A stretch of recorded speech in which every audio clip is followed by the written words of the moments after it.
Tenez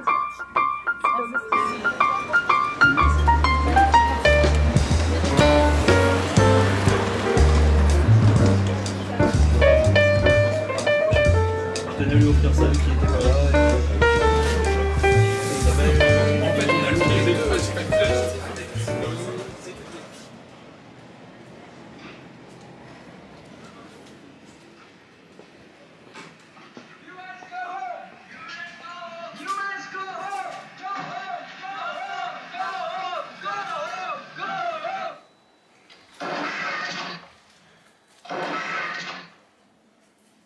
Paris, 25 novembre 1965. J'ai un manteau bleu uni. Elisabeth bordée de blanc. Notre rencontre, bonjour à toutes, bonjour à tous. Bienvenue à la boutique Potemkin. Je fais toujours ce petit rappel pour ceux qui ne nous connaissent pas. Donc on est une boutique de DVD, de livres, de vinyles, de cinéphiles en tout cas. On existe depuis 18 ans et les rencontres qu'on essaie de faire de manière assez régulière, hebdomadaire, existent depuis une dizaine d'années. Et on profite de sorties DVD, de sorties livres pour voilà, avoir cet petit espace de discussion, d'échange. Et c'est pour ça qu'on invite régulièrement des réalisateurs, des universitaires, des chercheurs, tout ce qui fait un peu penser le cinéma. Et puis on travaille avec aussi des éditeurs, avec les éditions de l'Œil. Voilà, c'est pas le premier rendez-vous qu'on fait ensemble. Et puis là, nous est arrivé ce magnifique ouvrage. C'est une réédition augmentée, Introduction à une véritable histoire du cinéma de Jean-Luc Godard. Donc c'était un vrai cadeau. Voilà, non mais vraiment un cadeau qui pèse son poids, mais qui est un vrai cadeau. Non mais moi je me suis plongé avec délice, plaisir. Et donc Nicole Brenez, c'est toi qui a dirigé cette réédition augmentée. Donc je fais les petites présentations, mais tu vas m'aider aussi un peu. Voilà, donc il y a Joël Farge, Gérard Courant, et on attend Daniel Jégui. Voilà, c'est ça.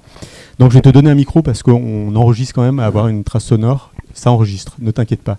Donc Nicole, je te laisse faire la présentation de Joël. D'abord, merci beaucoup Manfred et à tout Potemkin pour cette invitation. C'est toujours une joie de venir ici et d'étouffer tous ensemble. J'ai pas été le commanditaire de la météo. Hein. Si on est ici, c'est grâce au monsieur à côté de moi, donc Joël Farge, qui est donc l'éditeur, enfin le responsable éditorial et l'éditeur de la première version de cet ouvrage, donc l'introduction à une véritable histoire du cinéma de Jean-Luc Godard. Donc je pense que c'est lui qui pourrait commencer aux éditions Albatros, voilà, aux éditions Albatros en 1980. Donc une histoire qu'il a racontée, que j'ai eu la chance de pouvoir lui faire raconter et qui se trouve donc dans l'édition 2025 par les éditions de l'Œil. Et puis donc au cours de mes recherches pour cette nouvelle édition, donc complétée, augmentée, j'ai fait bien sûr en bonne universitaire, en bonne même académique, une recherche sur la réception du livre en 1980. En France, il y a eu très très peu d'articles. Alors il y a un article que j'ai pas reproduit, mais si vous voulez, je l'envoie à qui me le demande, qui a hurlé de rire, qui est l'article de Alain Masson dans Positif, qui est un tissu d'insultes, mais j'ai jamais vu ça. Enfin, c'est comme si vrai, il avait vraiment une haine absolue de Godard. Je n'ai jamais vu ça. J'espère que Jean-Luc l'a pas lu à l'époque, mais en même temps, ça l'aurait sans doute fait rire. Et ce qui est terrible dans ces insultes, donc bien sûr, il raconte que Jean-Luc Godard dit n'importe quoi et qu'il est complètement absurde. Mais il n'arrête pas de parler d'argent dans son. Voilà, il est obsédé par la question de l'argent et que Godard a été mal payé. Enfin bon, bref. Horrible. J'ai jamais lu dans toute l'histoire de la critique française un compte-rendu aussi vil. Voilà, donc voilà, je voulais pas le reprendre. Alain Masson étant par ailleurs quelqu'un de tout à fait sérieux. Enfin, c'est quand même très étrange. Et donc à l'autre bout du spectre, une critique, un compte-rendu sublime. Voilà, donc c'est vraiment le pire et le meilleur de Gérard Courant. Donc le grand Gérard Courant, cinéaste. Donc on connaît tous et toutes. Il y a une trentaine d'années. Oui, mais enfin, tu n'as pas cinématonné que des saints et des génies, donc il y a de tout dans ton panthéon. Mais donc, Gérard, on le connaît tous justement comme cinéaste sériel et expérimental aguerri et qui est en fait l'historiographe de tout notre petit milieu. Combien de cinématons, Gérard Cinématons, Alors, cinématons sont des portraits. j'arrive Voilà. à 3199, et ce qui doit faire une durée globale de 213 heures environ. Voilà, d'accord. Mais ça, c'est qu'une petite partie, parce qu'il y a d'autres portraits, d'autres films, etc. C'est une œuvre absolument considérable. Et donc, on le connaît très bien en tant que cinéaste. Au moins, voilà, on peut voir plein de choses sur Internet, mais on le connaît un peu moins, je trouve, comme écrivain de cinéma. Et c'est un des meilleurs critiques de cinéma qui existent. Enfin, chaque fois que je lis un texte de Gérard sur un film, il les a mis en ligne sur son site. Enfin, une grande part d'entre eux, ils sont absolument admirables. Et celui de... Donc, il y a des magnifiques textes, des poèmes sur Philippe Garrel, par exemple, écrits à l'époque. Enfin, toutes sortes... Oui, c'est pour ça, je m'en souviens vraiment très bien. Et donc, tu avais fait ce compte-rendu que je n'arrivais pas à trouver parce qu'il était publié dans la revue Cinéma. Donc, je te l'ai demandé et c'est une merveille. Donc ça, en revanche, vous le trouverez reproduit dans le livre In Extenso, parce que c'est une critique à la fois brillante, une critique de visionnaire, parce qu'elle dit des choses à propos de ce livre, et notamment des reproductions des images. Tu vois tout de suite ce qui va en être fait, et ça, donc c'est un texte totalement visionnaire et prémonitoire qui annonce exactement le travail que Jean-Luc Godard va faire, notamment dans les histoires du cinéma, mais donc sur tout le travail de transfert, de conversion. Voilà, c'est déjà dans ton texte, et en plus tu mets ce travail plastique déjà au service d'une cause qui est la destruction du monde, et qu'est-ce qui va en rester. Donc, voilà, c'est vraiment admirable.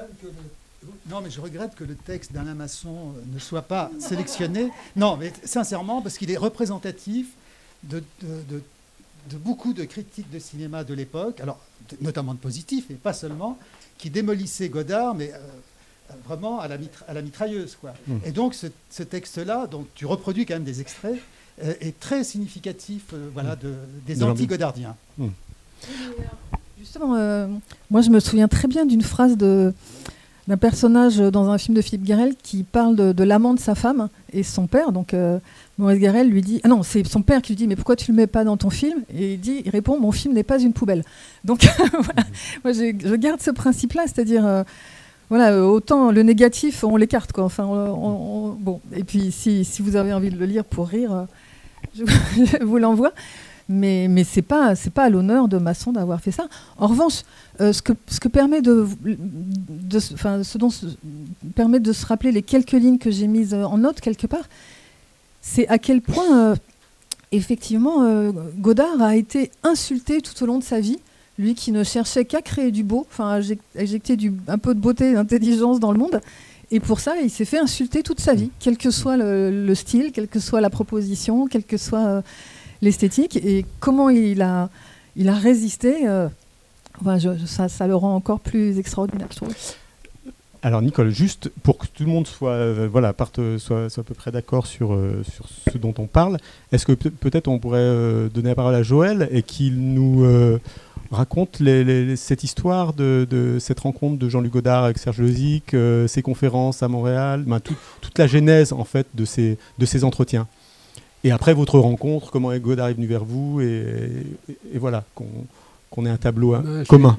C'est une histoire assez banale en fait. J'ai reçu un coup de téléphone et qui m'a dit ici Jean-Luc Godard, j'ai un projet à vous proposer, est-ce qu'on peut se rencontrer?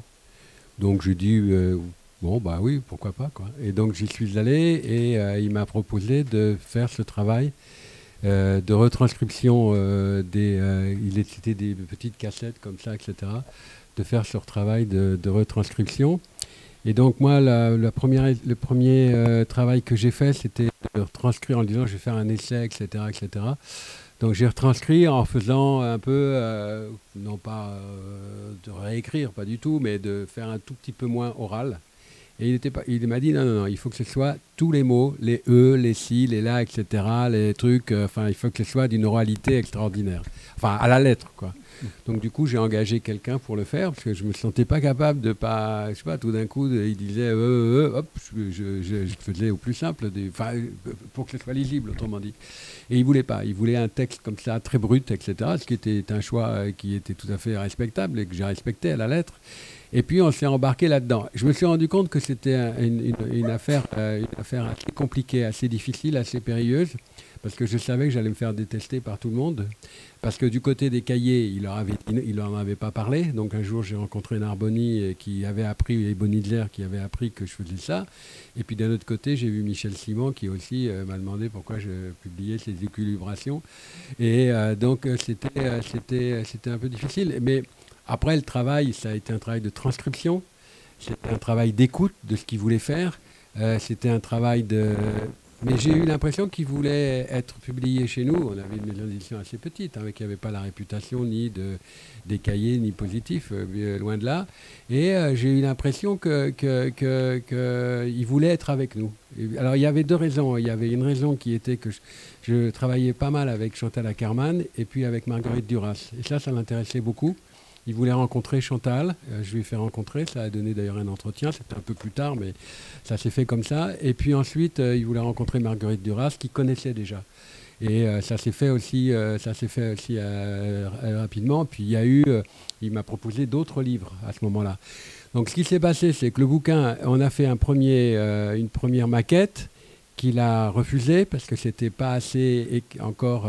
Il voulait je dirais entre guillemets un torchon, quoi. Il voulait un truc très dégradé. Et les photos étaient alors ensuite l'éditeur ne voulait pas faire de livres avec des photos qui étaient des photos pourries, quoi. On va dire les choses comme ça. Et on a tiré 500 ou 1000 exemplaires et il a refusé. Et donc à ce moment-là, on a refait ce qu'il voulait. Et moi, effectivement, à l'époque, je dois dire très honnêtement, que j'ai pas très bien compris pourquoi il voulait faire ça. Et quand j'ai compris, c'était quand j'ai vu ce livre. Quand j'ai vu ce livre, je dois vous rendre hommage à Nicole et à vous, parce que tout d'un coup, il y a une espèce de mise en page, il y a une mise en scène du bouquin que je n'ai pas eu dans la première version. Et donc, j'étais très mal soutenu par l'imprimeur et l'éditeur. Et alors j'ouvre une petite parenthèse qui aurait ravi Jean-Luc Godard, c'est que l'imprimeur était un fanatique de faire des faux. Et en particulier, il faisait des faux, comment on appelle ça, comme on voyageait dans le temps avec pas des chèques voyage, mais vous savez qu'on allait... traveler chèque, merci Luc. Des traveler chèques. Il faisait des faux traveler chèques. Donc quand il s'agissait d'aller le voir pour payer les travaux qu'on lui demandait, il ne fallait jamais payer. Jamais. Ah non, tu me paieras plus tard, etc., etc. En fait, il faisait des fausses factures qui lui permettaient de faire rentrer de l'argent. Et il s'est fait un jour, j'ai vu dans mon bureau arriver la police qui m'a dit « Est-ce que vous connaissez ce monsieur ?» Je dis « Oui, vous travaillez avec lui, oui. Est-ce que vous avez payé ses factures ?» Et là, il a été en prison avec sa femme qui était libanaise et il allait à Beyrouth régulièrement, ce que je savais, mais pour prendre du cash, autrement dit. Bon, bref, je ferme la parenthèse. Ça aurait plu sans doute à Godard. Je ne sais pas si je lui ai raconté, je crois pas. Et donc, on a fait ce livre qui a eu beaucoup ça a été bizarre, la réception, et ça a été très bien reçu à l'étranger. J'ai reçu beaucoup de demandes à l'étranger de savoir si, etc. Au Japon, aux États-Unis, en Angleterre, un peu partout. En France, c'était un livre qui était un peu bizarre. On a vendu tout le stock, puis ça a été réimprimé. Et moi, ensuite, quelques années plus tard, j'ai quitté cette maison d'édition. Et ce que je viens de raconter tout à l'heure, et j'ai fait autre chose. Mais en tout cas, c'était un travail... alors, j'allais à Rolle, lire avec lui les transcriptions. Souvent, j'allais à Rolle, je prenais l'avion le matin à 7h, et je prenais le taxi pour aller chez lui. On lisait vers 11h en général. Il en avait marre, donc on repartait tous les deux. Donc je faisais l'aller-retour avec les avions, avec tous ces hommes d'affaires. J'avais l'impression d'être très important, mais enfin bon, voilà. Et on revenait à Paris, et l'après-midi, il vaquait à ses occupations. Et puis 2 jours après, quand c'était transcrit, les chapitres suivants, je repartais, et ainsi de suite. Mais j'avais une très belle relation avec lui. Sauf que j'avais un problème, c'est que moi, j'aime beaucoup bien manger. Et lui, il déteste. Donc, il détestait. Donc, il fallait s'entendre sur où aller manger. Et à chaque fois, c'était pour moi un crève-cœur, parce que j'étais puni là, de ce côté-là. Et donc, mais c'était un personnage qui était avec moi très, très agréable. J'ai des bons échanges. On riait beaucoup. Il avait beaucoup d'humour. Et j'avais beaucoup j'avais beaucoup d'affection pour lui, je m'entendais bien avec lui. Après, j'ai fait d'autres choses, puisque j'ai organisé les entretiens avec Chantal Akerman, qu'on a publié, qui a été ensuite... et puis avec Luc Béraud, qui est ici, avec Colin Miller, il voulait faire un livre avec moi sur le travail des cinéastes. Donc il avait Wim Wenders, qui a dit oui, oui, oui, oui, puis qui n'a pas accepté. Duras, ça s'est fait beaucoup plus tard, et Chantal Akerman, j'ai dit, on l'a fait. Voilà. Peut-être, Nicole, sur le moment auquel interviennent ces conférences et ce moment-là dans la carrière de Godard, c'est-à-dire de réfléchir, il a 50 ans, il a 20 ans d'activité de cinéaste, il se retourne sur son parcours, sur ses films, parce que c'est comme ça que commence chaque chapitre.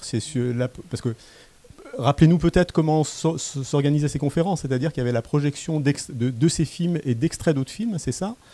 Et il y avait une volonté déjà de mettre en parallèle, de faire dialoguer son cinéma, son œuvre avec les cinéastes qui lui semblaient importants. Et il y avait un échange comme ça avec le public et toute une réflexion, une pensée comme ça, parce que c'est quand même toujours assez étonnant de voir la sorte de vitalité, et puis il y a une idée toutes les 10 lignes, et on sent qu'il est comme ça, dans une sorte d'intensité de pensée, je pense que ça occupe un moment particulier quand même de sa carrière, où il s'arrête, où il se met à penser, et le soin qu'il apporte à la retranscription par l'écrit de cette pensée-là. Il ne voulait rien rajouter. Enfin, pardon Nicole, je vous l'ai coupé, mais il voulait rien rajouter. Moi, il y avait des fois, je disais, tiens, là, ça pourrait être développé, ça pourrait être repris. Il voulait que ce soit le cours, ce qu'il avait fait, ce qui avait été enregistré avec des petites cassettes, comme je l'ai dit tout à l'heure. Il ne voulait pas. Moi, des fois, j'ai essayé de le pousser pour lui dire, écoute, là, tu pourrais peut-être... En plus, il en parlait devant moi. Ouais. Et moi, j'aurais dû enregistrer à ce moment-là, parce que j'aurais fait pour Nicole, ça aurait été encore un travail, on aurait fait 2 volumes. Quoi. Mais il ne voulait pas.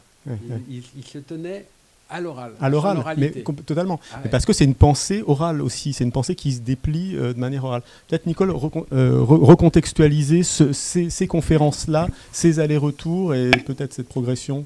Alors, d'abord, je vais demander... il y a une place ici pour les gens qui sont debout. Ah oui, il y a 2 places assises sur le banc. Si vous voulez vous approcher, vous faufilez, vous pouvez. Je vois une dame au fond. Madame, ouais. Venez, madame, on va vous trouver une place. Voilà. Et ensuite, donc...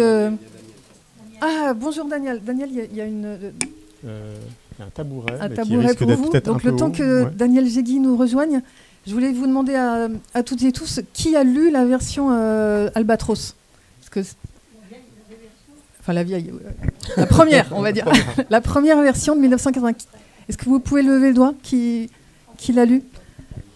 Non, c'est pour savoir si c'est la peine de décrire beaucoup ou si tout le monde sait déjà tout. Non, pas tout le monde, je ne pense pas.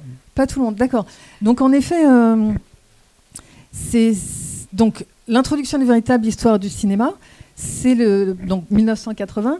C'est le fruit d'une série de conférences.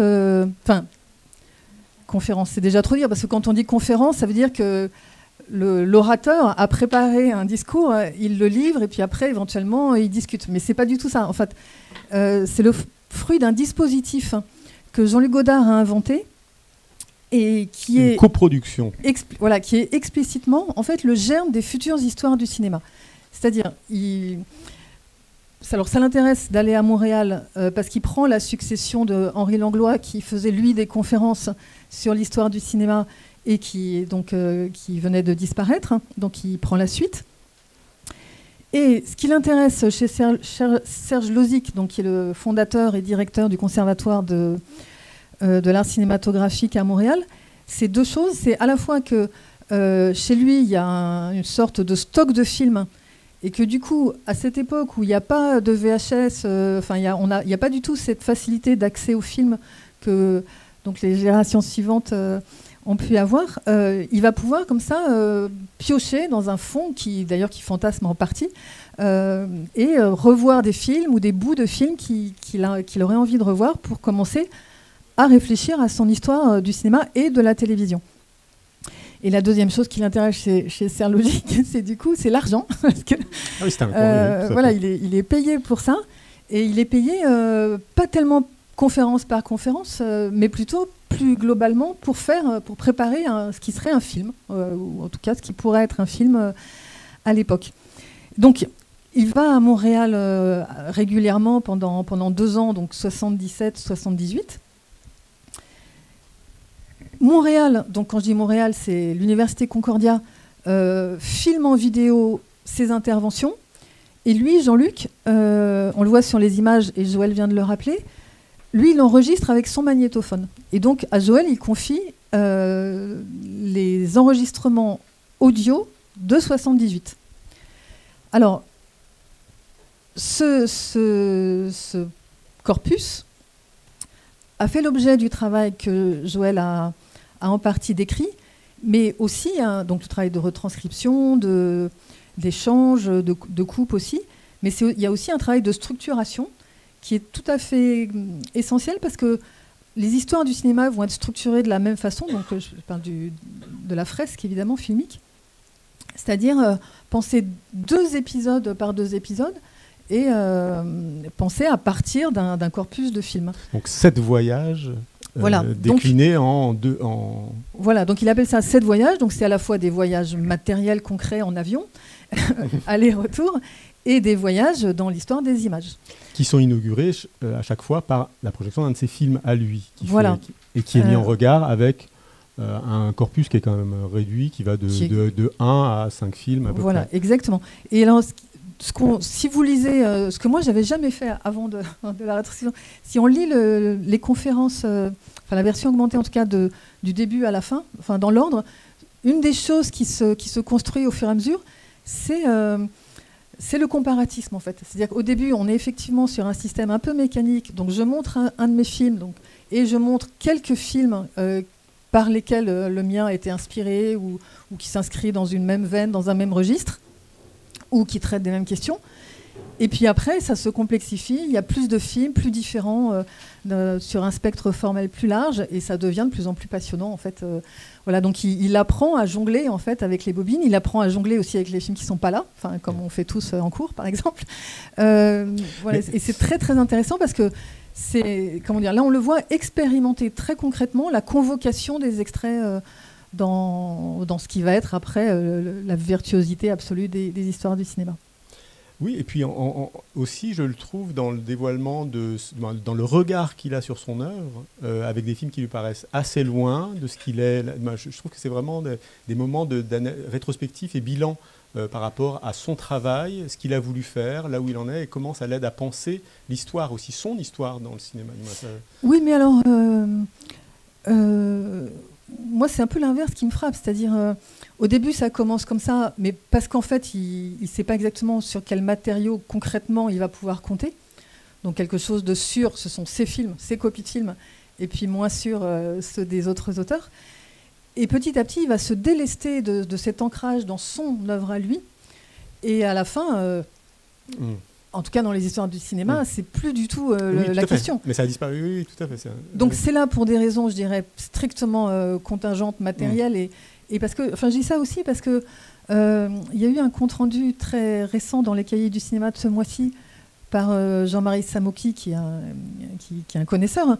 Et quand même, il dit que Jean-Luc Godard, là, dans les conférences, là, dans son introduction, il fait de l'égo-histoire.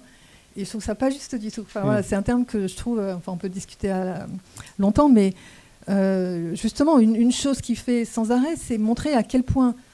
Alors, de manière burlesque, il trouve ses films à lui complètement échoués. C'est toujours des échecs. Il a toujours raté. C'est toujours moins bien que tous les autres. Il ne sait pas ce qu'il fait. Il est perdu. Voilà, c'est sa manière à lui, chaque fois, d'appréhender son œuvre. Il n'en souligne que les failles et les impasses et les apories. Bon, c'est lui. Et surtout, ce noyau dur de son corpus autonome, si on peut dire... il le fait exploser après complètement. Et jamais cette histoire n'est une égo-histoire, à mon avis. Elle n'est pas égotiste, elle ne tourne pas autour de lui. C'est pas... Et d'ailleurs, ça ne marche pas non plus pour lui, mais ce n'est pas du tout, par exemple, les voyages dans le cinéma américain de Martin Scorsese. C'est quelqu'un qui s'est toujours battu avec la question du sujet, au sens des cartésiens, du sujet souverain, etc. Et montrer comment... tous les êtres humains sont le produit d'une archéologie, d'une histoire, d'un contexte de détermination, et qui, là où le cinéma nous importe, c'est parce que ça nous aide et à le voir, à le diagnostiquer et à s'en libérer. Voilà, donc on n'est pas du tout dans le petit moi, ni dans le grand moi, ni dans l'ego, je trouve. C'est vraiment d'une autre histoire qu'il s'agit. J'ai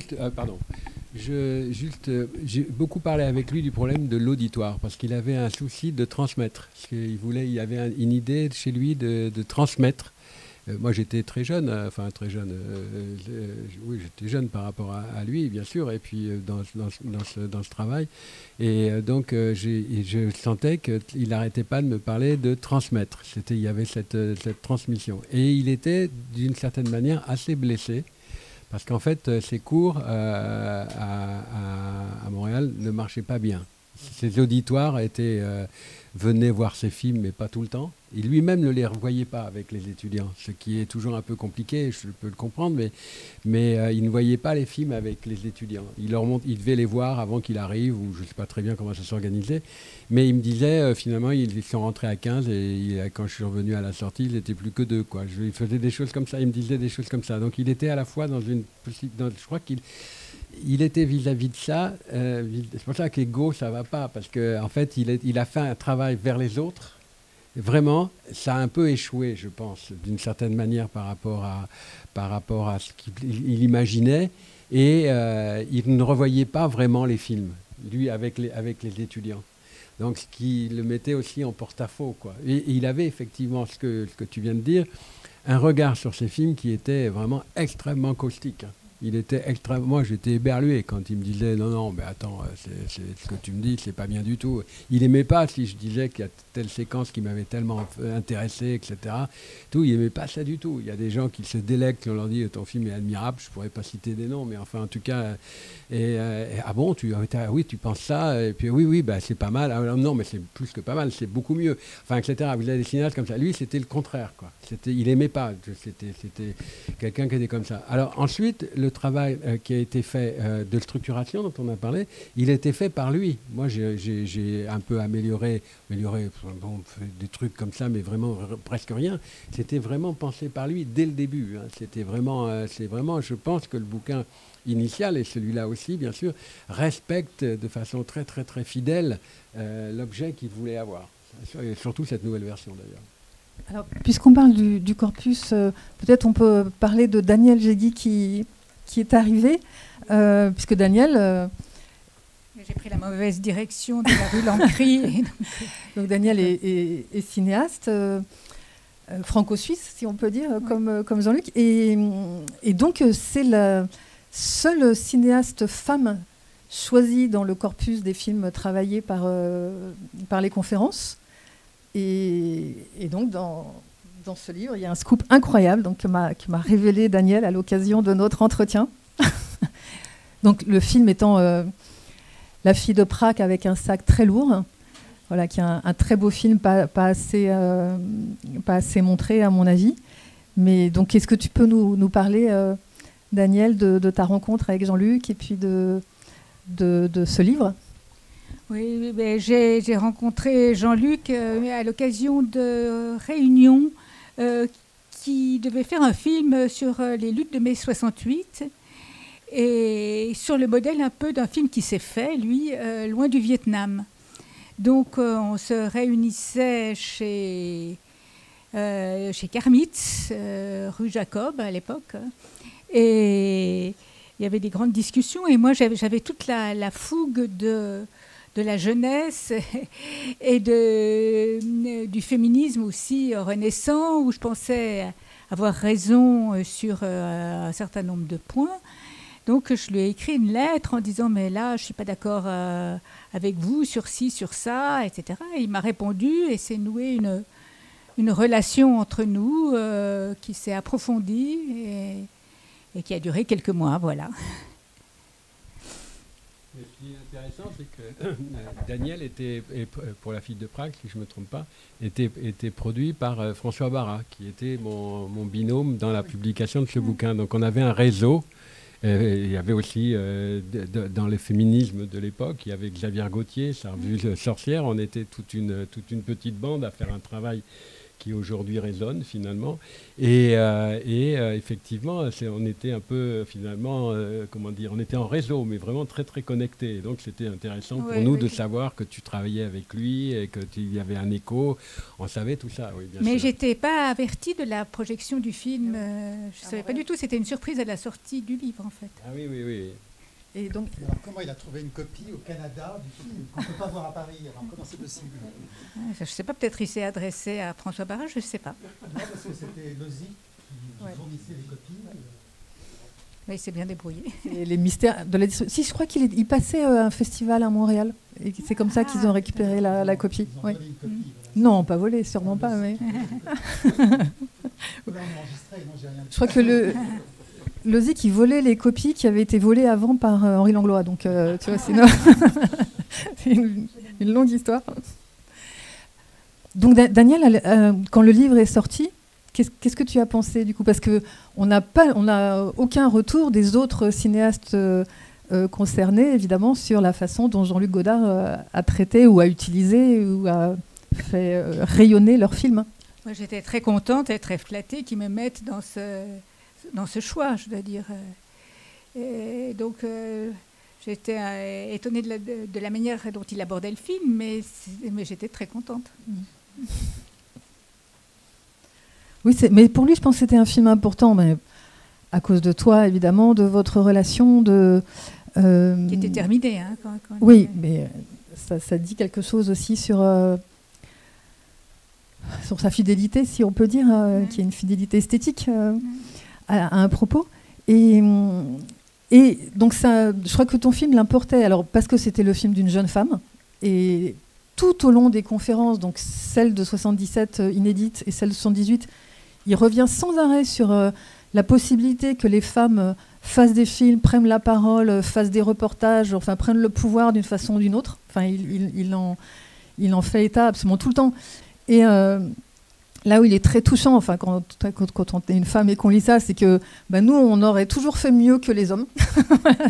C'est son postulat, et il le décline dès qu'il peut. Elles auraient toujours mieux fait que les hommes. Enfin, bon, je trouve ça un peu mécanique, mais bon, c'est la fin des années 70, donc il y a quelque chose de très très affirmatif, combatif là-dedans encore. Et c'était peut-être aussi parce que une chose qui m'a beaucoup intéressée, enfin en tout cas beaucoup fait réfléchir quand Daniel, on a fait notre entretien et tu m'as révélé l'existence de cette relation entre vous, c'est que Jean-Luc Godard, il a été l'ami ou l'amant ou l'aimé de trois des grandes cinéastes féministes nées à Lausanne en 1945, toutes les trois.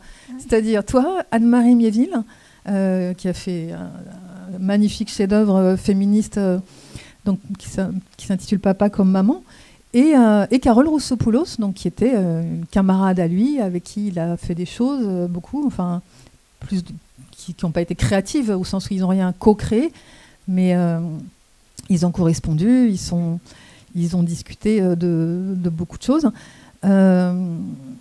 Voilà, donc il y a eu cette espèce de triade spontanée qui s'est formée sur son parcours. Voilà, et je pense que il faudrait que quelqu'une écrive un jour un article là-dessus, parce que ça n'a pas été encore repéré, mais voilà, peut-être ce livre va déclencher le chantier. Pour prolonger ce que tu dis, Nicole, il y a un passage où il a la dent un peu dure sur Sois belle et tais-toi de Delphine Seyrig, mais où il prolonge en effet, où il dit c'est intéressant de filmer les comédiennes et savoir ce qu'elles en pensent, mais moi ça m'aurait intéressé que Seyrig aille un peu plus loin et interview les petites mains ou les femmes qui sont derrière, qui font autre chose, les secrétaires et tout ça. Donc il y avait quelque chose d'encore plus féministe que le cinéma féministe de l'époque. Oui, c'est-à-dire à l'époque, on pouvait encore se parler, critiquer, discuter, essayer de prolonger les choses. Et en effet, donc, ça voulait dire qu'il avait vu ce film, qui circulait dans quand même des milieux très spécialisés à l'époque. Donc, Sois belle et tais-toi, très beau film de Delphine Seyrig, filmé par Carole Roussopoulos. Et donc, il est d'accord, enfin, pour lui, c'est évident, ce que les comédiennes reprochent à l'industrie du cinéma, il est évidemment d'accord avec, ça fait pas le moindre doute. Mais, donc, il réclame d'aller plus loin. et qu'il n'y ait pas seulement les stars qui soient interviewées, mais aussi toutes les ouvrières du cinéma, en fait. Voilà, donc c'est logique. C'est partant logique, et c'est une critique, mais c'est une critique constructive, en fait. Et par ailleurs, donc si c'était pas sur un terrain cinématographique, Carole Roussopoulos, elle a fait ça maintes fois. Enfin, elle a filmé des ouvrières, des vraies ouvrières dans d'autres secteurs industriels, que ce soit les automobiles ou la pêche. Enfin, voilà, elle a pas arrêté de le faire. Donc c'est...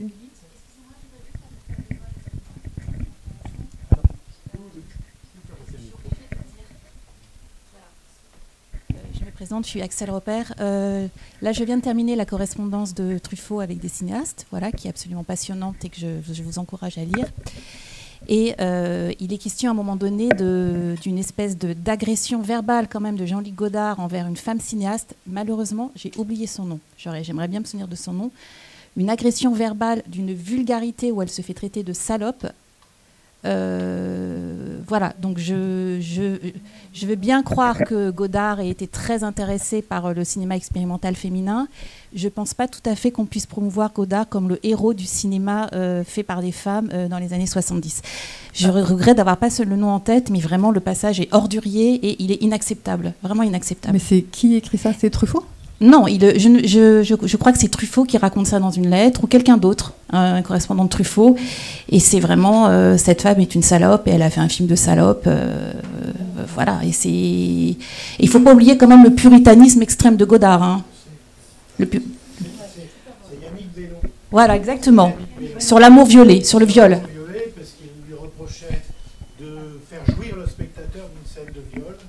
Et donc, c'est pour ça qu'il l'a traité de salope. Si tu fais jouir ton spectateur avec ce que tu prétends condamner, le viol, et en fait, la façon dont tu filmes cette scène, en fait, est tout à fait le contraire de ce que tu prétends dire. Et donc, il a effectivement dit, je sais plus, un film, c'est une salope. Voilà, c'est une salope. Ouais. C'est...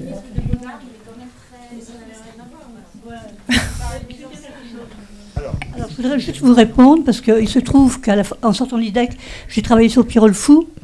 Bon, petite main, de rien du tout, qui m'a fait penser que je ne serais absolument pas faite pour le montage. Godard a été d'une gentillesse, avec nous trois femmes, hein, tout au long du montage, excessivement respectueux. La seule chose, c'est que lorsqu'on allait déjeuner tous les quatre, à midi, il lisait son journal.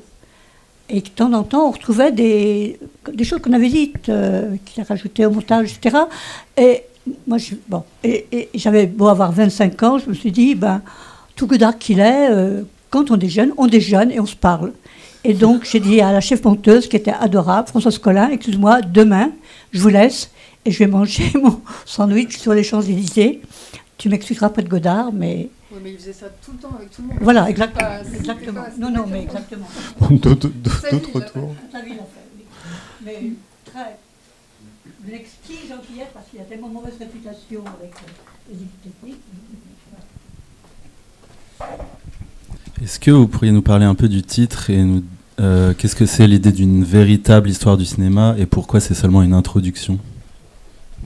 Joël va commencer et s'il y a encore quelque chose à dire, je complète.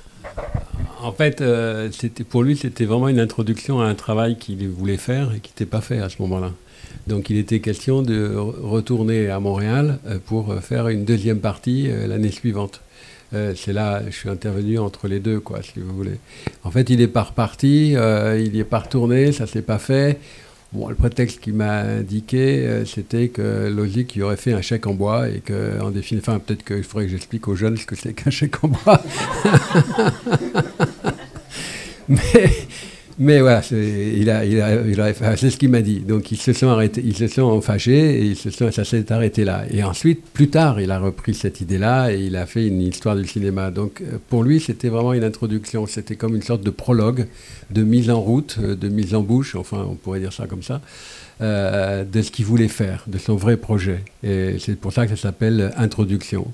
Et une véritable, c'est lui qui le dit, hein, c'est-à-dire que c'est effectivement de raconter comment, en définitive, ces interactions, ce système de réseau, ce système de résonance entre les films, les périodes, les époques, etc., sont en jeu.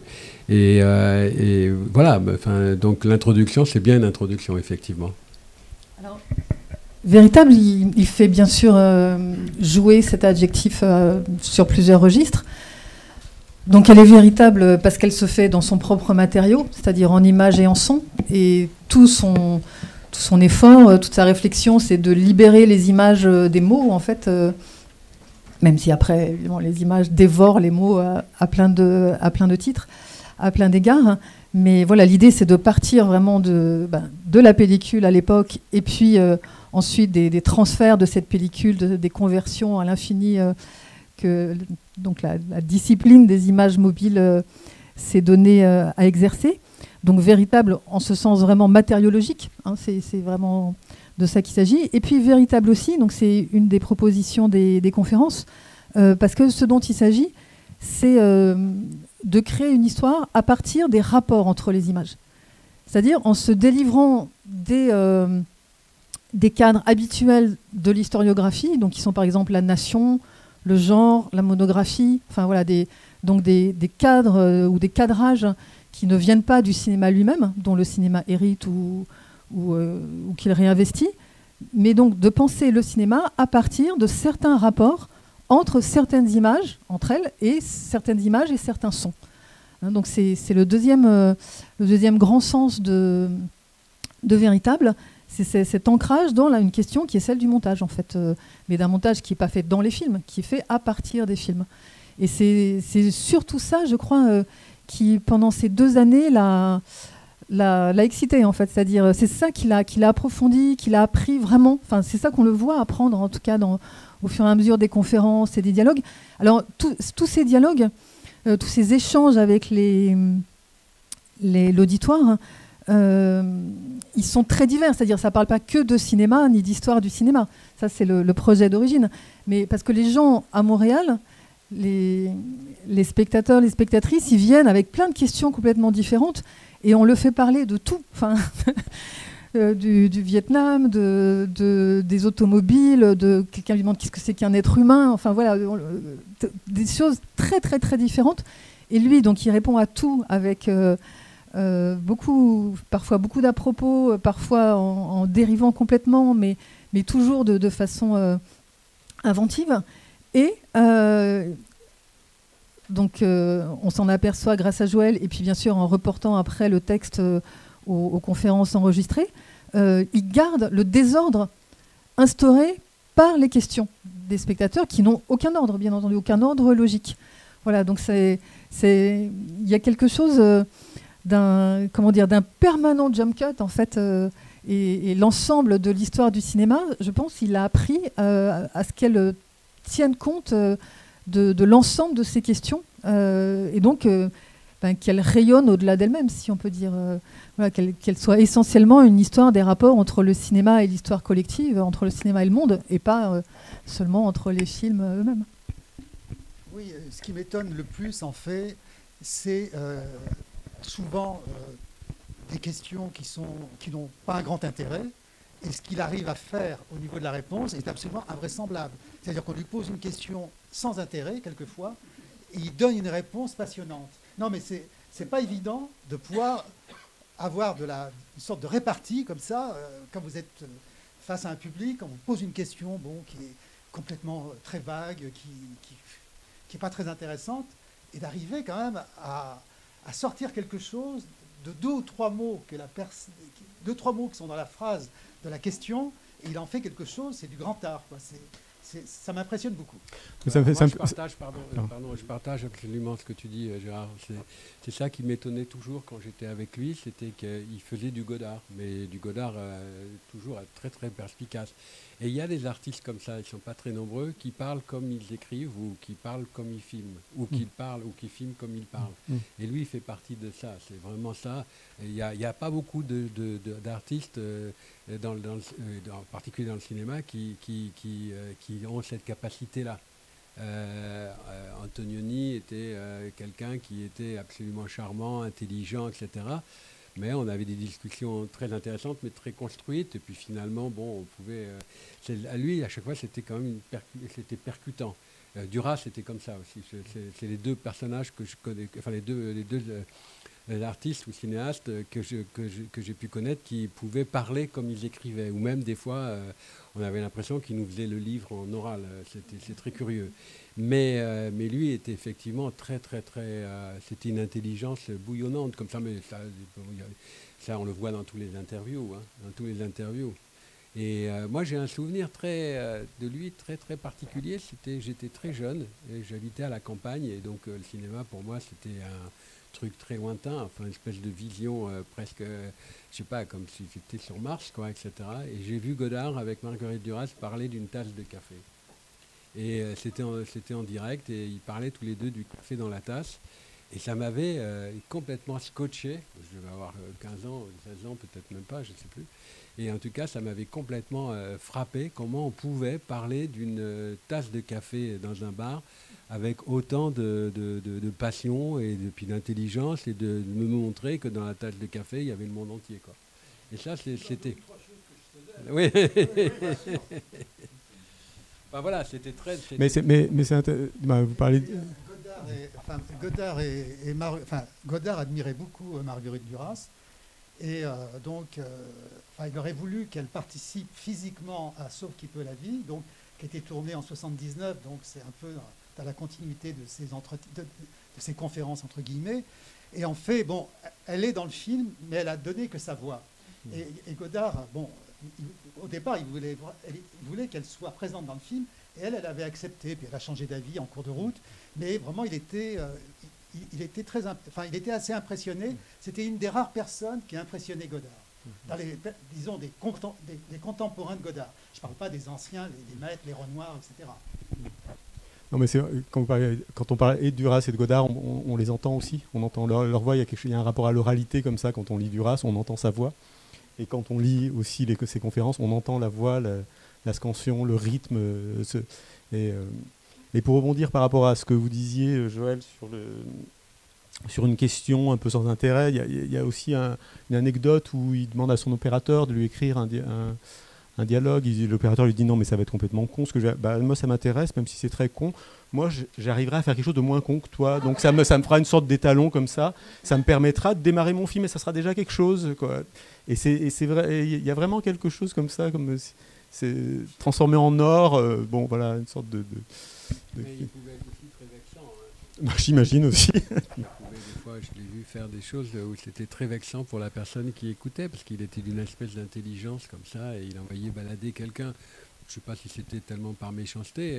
On parlait de Yannick Bellon, c'est sûr que c'était pas du tout son cinéma, et il avait beaucoup de temps en temps je ne me rendais pas très bien compte du mal qu'il disait à certaines personnes. Ça, j'étais témoin de ça 2 ou 3 fois, et c'est vrai que c'était...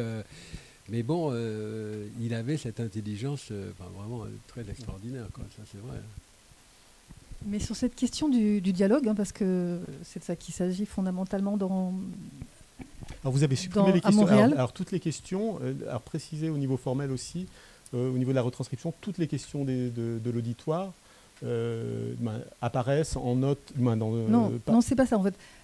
Donc dans l'édition de 1980, donc Jean-Luc et Joël donc, ont convenu de ne pas reproduire les questions. Donc Joël explique pourquoi.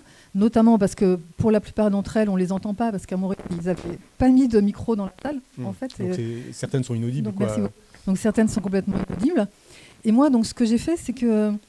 Alors voilà, donc, dans l'histoire de ce livre, qui est donc une longue histoire, il y a un épisode qui se passe à Montréal même, qui est l'édition canadienne des conférences.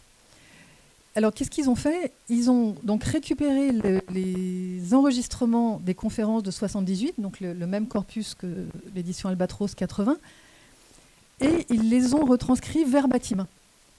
Et ils ont donc détruit le livre de Jean-Luc, en fait. Puisque tout ce travail de structuration, de coupe, a disparu, et c'est une retranscription verbatim. Donc c'est intéressant de la voir aussi. Mais du coup, c'est comme si vous remontiez un film de Jean-Luc Godard et vous en faites complètement autre chose. Et du coup, c'est intéressant, mais c'est pas son œuvre. Donc moi, je ne voulais pas faire la même chose. Surtout pas. Je voulais... Alors aussi parce que je réfléchissais... je m'occupais beaucoup de la question du livre, selon par Jean-Luc Godard. Et donc, un livre, pour lui, c'est un peu une œuvre suprême, quand même, comme pour toute cette génération. Faire des livres, publier des livres, c'était très, très important pour eux. Donc, quand vous lirez, si vous lisez l'entretien avec Joël, je pense qu'on comprend beaucoup mieux quel type de livre il a voulu faire en 1980 pour aller vite. C'est un anti-livre de cinéma. C'est un livre qui ne soit pas beau, qui soit un livre de travail et pas du tout un beau livre, un coffee table book. D'où les photocopies. D'où les photocopies, entre autres. Et donc, cette édition canadienne, en gros, elle a détruit un livre de Godard. Donc moi, ce que je voulais faire, c'était, comme je dis à Gaël Teicher, qui n'est pas là, et à Freddy, je voudrais faire un livre 2 en 1, comme le shampoing, c'est-à-dire qui a à la fois tout le livre 1980 tel quel, donc tel que Jean-Luc Godard l'avait conçu avec Joël Farge, et tout ce qu'on a trouvé depuis, c'est-à-dire tous les passages coupés, et aussi toutes les conférences de 77 qui ne figurent pas non plus dans l'édition canadienne et qu'on a retrouvées après. D'accord, ok. Voilà. Donc, il a fallu trouver une solution et l'option de base, c'était ne pas retranscrire non plus les questions. Donc, je ne les ai retranscrites dans les passages coupés que lorsque Godard y répondait directement, en fait. Et puis aussi quand je pouvais les comprendre, parce que parfois...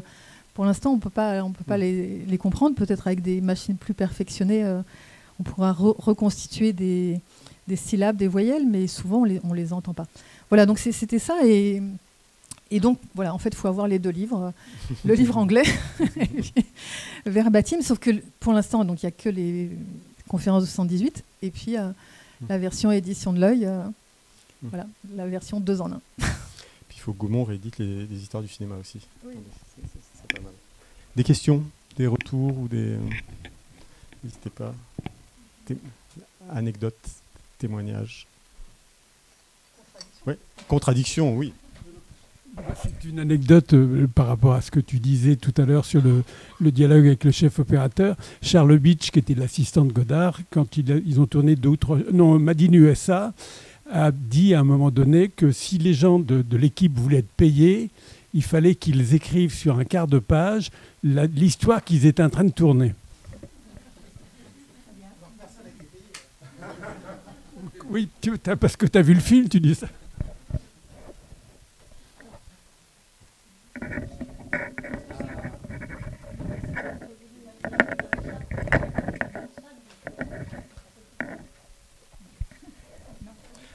Merci d'être venu. Merci.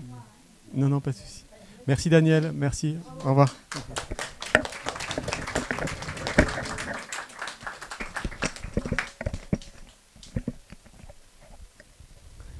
Des questions, des... On a... Ah oui, le temps passe. Un quart d'heure encore 15 minutes, ouais. S'il n'y a pas de questions, moi j'avais préparé pour m'amuser un florilège.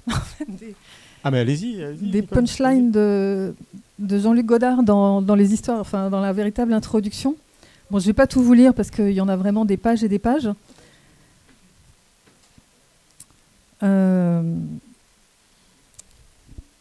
Bon, je vous les lis complètement au hasard parce que je ne vois rien en fait avec le manque de lumière. Non, c'est pas grave.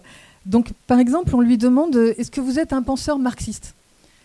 Et donc lui, donc sans micro, donc lui, il n'entend pas bien et il dit merci. Vous avez dit penseur anarchiste. Je ne vois pas la différence entre les deux. Donc, voilà, donc il nie toute l'histoire du 19e et du 20e siècle, mais c'est pas grave. Je trouve que ça lui ressemble bien, marxiste, anarchiste, c'est tout à fait lui.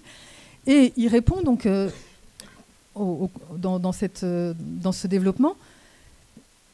Par un projet de film, j'avais eu envie de faire un film sur Marx, prendre un barbu et l'emmener à Cuba, au Vietnam, et de voir la différence avec ce qu'il pensait.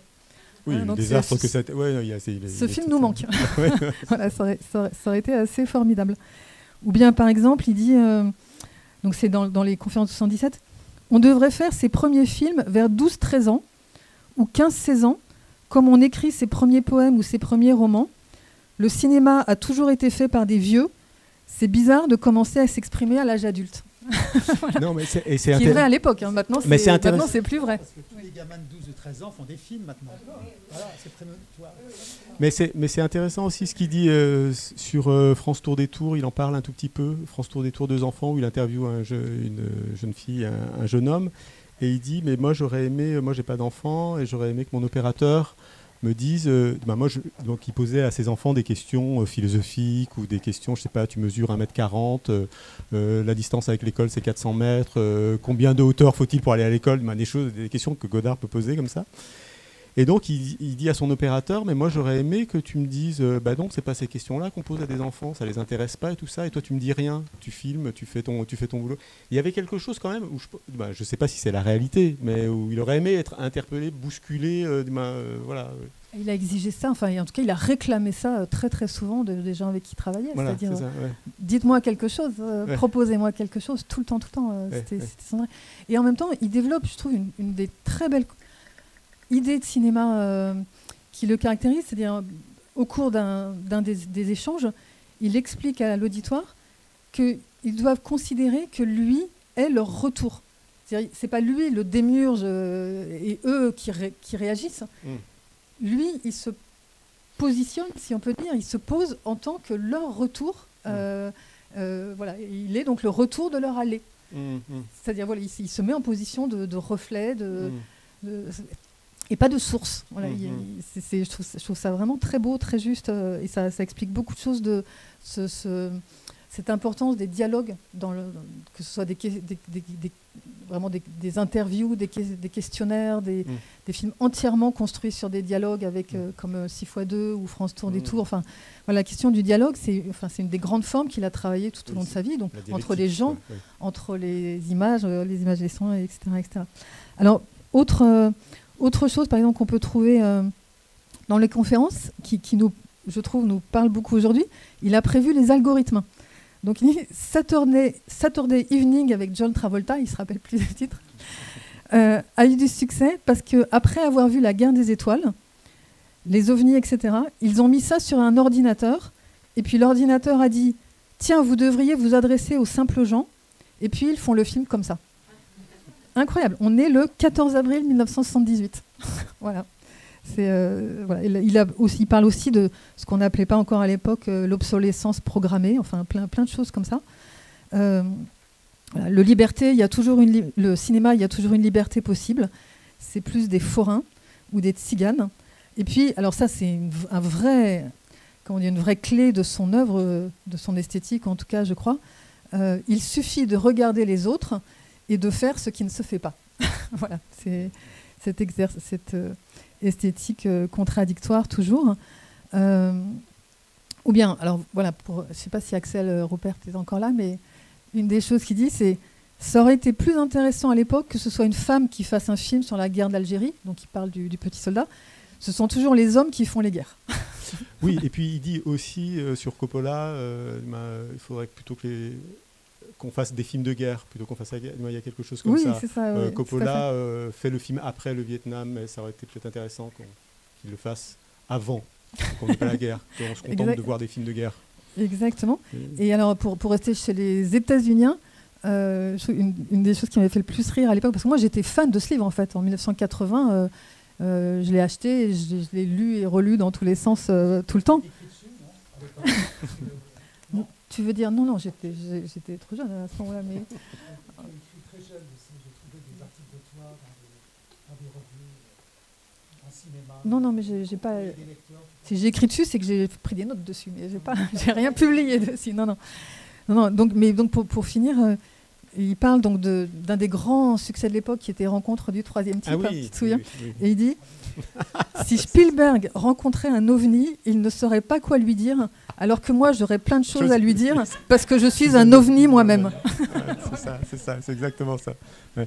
Non, mais il avait la dent dure. Non, Truffaut. Alors chaque fois que Truffaut passe là, il y a droit quoi. Non, mais... Il y a un moment, si j'avais eu 3 succès, je serais devenu comme Truffaut. Oui, voilà, c'est ça. 3 succès de suite dès les premiers films, voilà. Mais il était très ovni. Hein. J'ai assisté à un dîner. Alors je regrette parce que Aurore Clément et Dean Tabularis qui sont venus chez vous, je m'en souviens très bien. Oui. Il était question qu'ils viennent, mais ils sont à Trouville et puis bon, il fait très chaud pour Dean qui est âgé. Donc Aurore a dit on prendra que le train demain matin. Mais j'aurais bien aimé qu'elle soit là parce qu'on aurait raconté un dîner qu'elle a organisé entre Marlon Brando et Jean-Luc Godard. Et moi j'étais là à ce moment-là et j'ai assisté à ce dîner totalement improbable chez Aurore qui n'arrêtait pas de parler pour essayer de faire que le dîner se passe bien avec son accent français. Et Brando n'était pas du tout intéressé par le dîner ni par la rencontre avec Godard parce qu'il avait utilisé, une de ses filles avait utilisé sa piscine et avait mis un gros poisson dedans, mais c'était une sorte de phoque qu'elle avait mis et il ne savait plus comment sortir le phoque de la piscine. Et j'arrivais pas à comprendre ce que disait Brando, mais il ne parlait que de ça. Et Godard ne disait rien. Et on était là pour essayer qu'il se dise quelque chose, etc. Et l'autre, il revenait sans arrêt son histoire de piscine. Et si elle plonge dans la piscine, que va faire le phoque, enfin, etc. Et moi, j'étais là, c'était complètement étonnant. Je ne comprenais même pas la moitié. Je demandais à Aurore, tu me traduis. Elle-même ne comprenait pas très bien ce que disait Brando. Et Godard ne disait rien. Donc, Dean, de temps en temps, intervenait pour refaire un peu le gentil monsieur qui faisait que la soirée. Et tout le monde est reparti. Et ils ne se sont même pas parlé. C'est dommage parce que Marlon Brando parlait français. Oui, mais ce soir-là, il était omnipulé par cette histoire-là. Et alors, je voyais tout d'un coup ce Godard qui, pour moi, était grand cinéaste français, etc., un petit garçon. C'était un ovni, c'était tout d'un coup, il était comme un enfant qui regardait, je sais pas, le cinéma. J'aurais bien aimé qu'il nous parle de ça, etc. Il n'a rien dit, il est reparti à son hôtel et on l'a revu, mais longtemps après. Mais enfin, en tout cas, c'était un ovni et c'était ça qui était très étrange.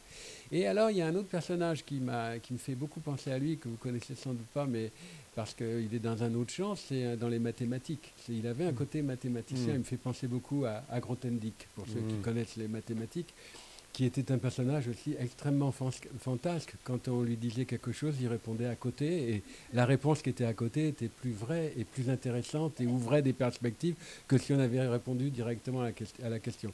Il a quand même fini seul dans sa maison à Pyrénées. Il s'est enfermé, oui, c'est ça, il s'est enfermé. Mais bon, ça m'a fait penser un peu, ils me font penser de temps en temps à tous les deux à ça. Dans leur engagement politique, dans leur radicalité aussi, etc. Ouais. Dans leur oralité aussi, etc. Donc, mais bon, ça c'est une autre comparaison, mais il y avait des questions qui ne sont pas, mais je ne sais pas si tu les as entendues dans la cassette, c'était des élèves qui lui demandaient combien il avait gagné avec tel film. Et combien vous avez été payé pour tel film. Et lui, ça le mettait dans rage totale, et il ne répondait pas. Il ne répondait pas. Mais je sais que 2 ou 3 fois, j'ai dit, il vous pose des questions pour savoir qu'ils veulent faire ce métier, combien vous gagnez-vous, etc. Mais ça m'intéresse, il ne voulait pas répondre à ça. Il avait enfin voilà, donc c'était... Mais je dois dire que ce livre a eu une vie quand même très étrange, parce qu'il n'a pas cessé d'être totalement noyé, puis de réapparaître, de noyer, et réapparaître, de noyer, etc. Il y a une dizaine d'années, il y a des gens du Japon qui m'ont écrit en disant qu'ils voulaient le traduire en japonais, j'ai plus les droits, etc. Et régulièrement, j'ai eu des gens qui me réécrivaient, ou qui me demandaient, ou qui me téléphonaient de je ne sais où, pour avoir des nouvelles, ou trouver un exemplaire, etc., etc. Et c'est pour ça que je suis évidemment extrêmement heureux. Et extrêmement que Nicole ait repris ça et l'a augmenté. Et comme je l'ai dit en introduction, qui est la première fois que j'ai vu le livre tel qu'il le voulait. Ce qui n'était pas le cas de notre édition à nous, qui était un peu une édition un peu brouillonne, d'une certaine manière. Donc voilà. Une question peut-être ? À la mort de Godard, on n'a jamais entendu Anne-Marie Méville s'exprimer. Est-ce que vous pourriez dire quelque chose là-dessus ? Elle s'exprimait que par la fiction. Donc elle a fait notamment 2 longs métrages de fiction avec Godard comme acteur principal. Donc elle considère qu'elle a tout dit là. Elle a pas. C'est pas quelqu'un. C'est toujours quelqu'un, Anne-Marie Méville, qui s'est toujours mis en dehors des Sunlight. J'ai même une émission de télévision qui a été faite aux alentours de 1990 sur la télévision suisse romande, où il y a 3 invités, Anne-Marie Miéville, Godard et Daniel Schmitt.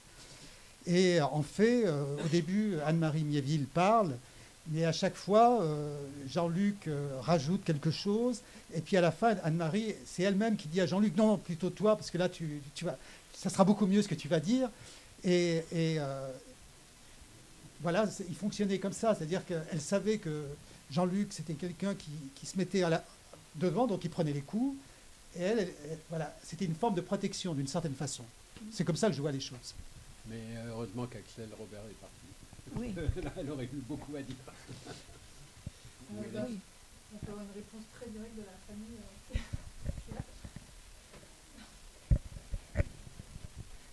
Vous voulez répondre?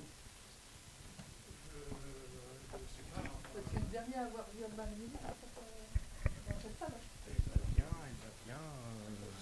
Ouh là là, je ne m'attendais pas à ça.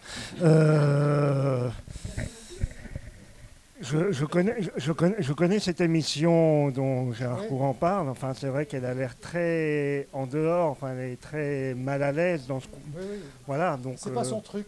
Non, c'est pas son truc.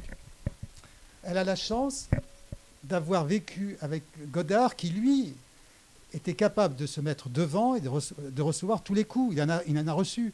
Et elle, voilà, elle n'avait pas envie de prendre les coups, voilà, c'est tout. Et donc, sa réponse à elle, c'était ses films.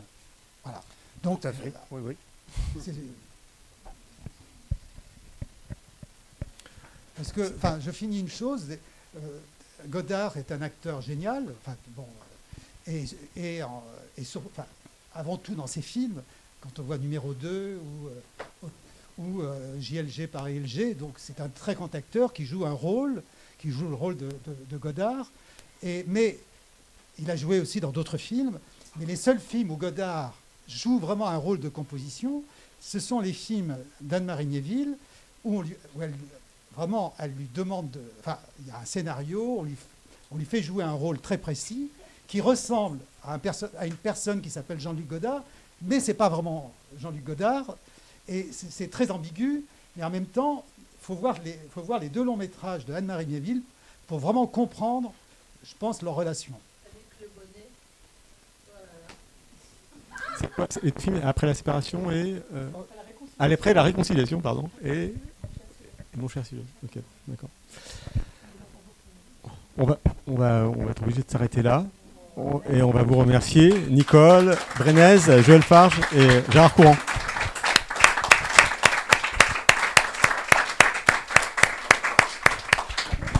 Alors, il y aura une dédicace qui va se faire vers la table principale. Il y a pas mal d'ouvrages à dédicacer. Donc voilà, si vous voulez vous y atteler, ce serait adorable. Merci.